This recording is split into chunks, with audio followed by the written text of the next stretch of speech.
संत लोग कालांतर में बेटे का जन्म होता है, नारायण नाम रखा जाता है। और उस अजामिल ब्राह्मण की आयु है 100 वर्ष की, लेकिन इतना पाप किया कि आयु का क्षरण होने लगा, 60 वर्ष में ही मौत आ गई। बोलो सच्चिदानंद भगवान की जय। यमराज के दूत आए, अजामिल के गले में पास लगाया, उसके प्राणों को खींचने लगे।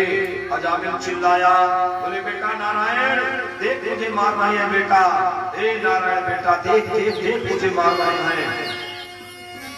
इतने में भगवान नारायण के दूत उधर से जा रहे थे, नीचे उतर आए। अरे कौन है भाई, नारायण नारायण पुकार रहा है। देखा तो यमराज के दूत उसके गले में फंदा लगाए थे, प्राण खींचने वाला बने, इसको हटाओ, ये तो मेरे प्रभु का भक्त है, हटाओ इसको। अरे बोले महादुष्ट है, नीच पापी ब्राह्मण है, अधम है, आपके प्रभु का भक्त नहीं, अपने बेटे को पुकार रहा है। अरे बोले इसको हटाओ पहले फंदे को। नारायण के दूतों ने जब डांट लगाई तो यमराज के दूतों ने फंदा हटाया। नारायण के दूतों ने कहा, हे यमराज के दूतों तुम लोग जानते हो कि धर्म क्या है? बोले मैं जानता हूँ, वेद प्रणीतो धर्मः यधर्मस्तस्य परिजयः। वेदों में जो कहा गया वही धर्म है और सब अधर्म है। बोले उसी वेद शास्त्र में कहा गया है कि नारायण नाम का उच्चारण जो भूल में भी एक बार ले लेता है उसके सारे पाप जल जाते हैं। बोले मैं तो नहीं जानता। बोले इस भेद को जानने वाले कुछ ही लोग हैं, स्वयं भूर नारद शंभु कुमारा कपिलो मनो प्रह्लादो जनको भीष्मो बलिर्वैया सकिर वयम। इस धर्म को, इस मर्म को जानने वाले स्वयं ब्रह्मा जी है, नारद जी जानते हैं, भगवान भोलेनाथ जानते हैं, शनकादि कुमार जानते हैं, कपिल भगवान जानते हैं, महाराज मनु जानते हैं, प्रह्लाद जी जानते हैं, जनक जी जानते हैं, बाबा भीष्म जानते हैं, महाराज बलि भी जानते हैं इस भेद को, वैया माने स्वामी शुकाचार्य जानते हैं, और वयम मैं जानता हूँ। इसके अतिरिक्त और कोई नहीं जानता। यमदूतों ने छोड़ दिया, बड़ा संवाद हुआ भगवान के दूतों में और यमदूतों में।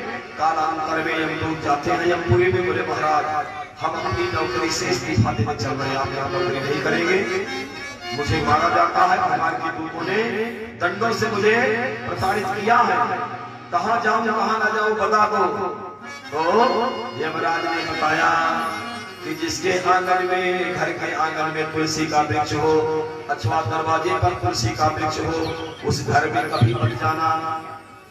जिसके घर में नित्य रामायण का पाठ होता हो, गीता का पाठ होता हो, भागवत जी का पूजन होता हो, उसके घर में कभी मत जाना। अच्छा, जिसके यहाँ लोग नित्य शंख बजाते हो मेरे नाम का, वहां भी मत जाना। बोले महाराज और कहाँ ना जाऊं?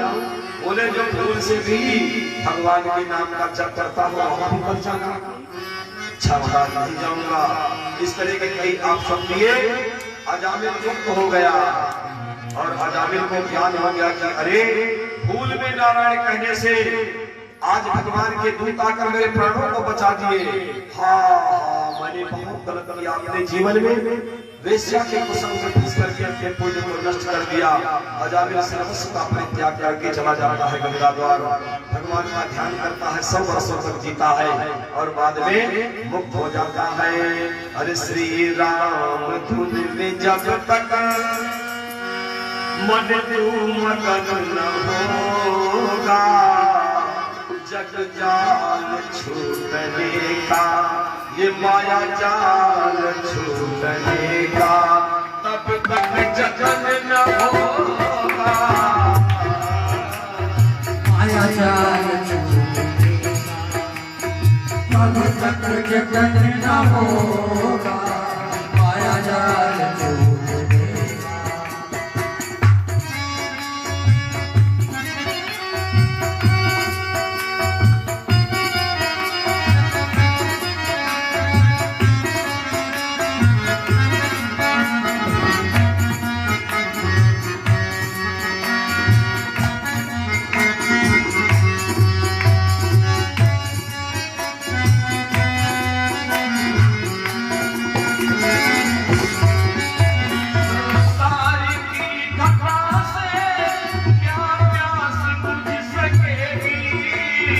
संसार की घटा से क्या प्यास बुझ सकेगी।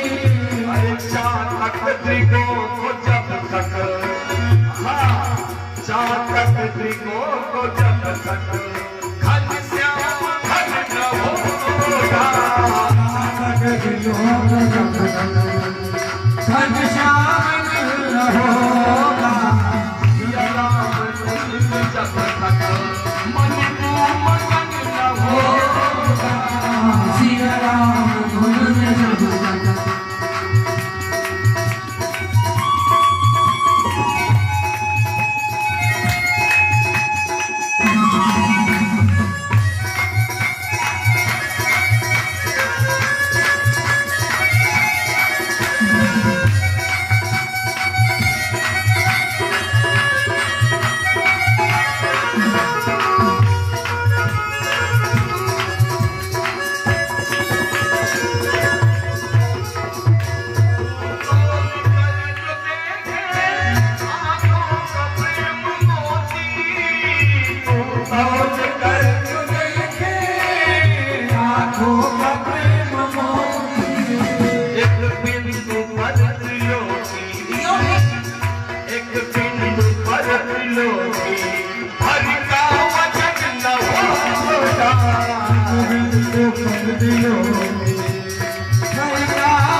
माया जाल छूटने का तब तक जतन न होगा, माया जाल छूटने का जब तक जतन न होगा, माया जाल छूटने का।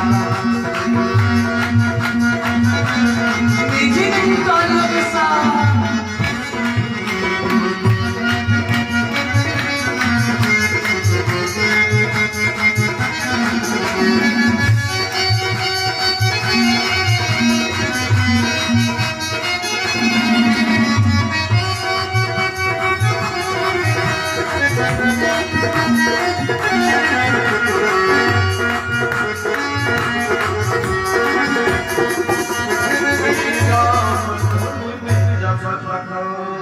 जीवन का सार क्या है? और भगवान नाम संकीर्तन ना, ज्योति से ज्योति जलाते चलो, प्रेम की गंगा इस प्रकार से छठे स्कंद को विश्राम मिला।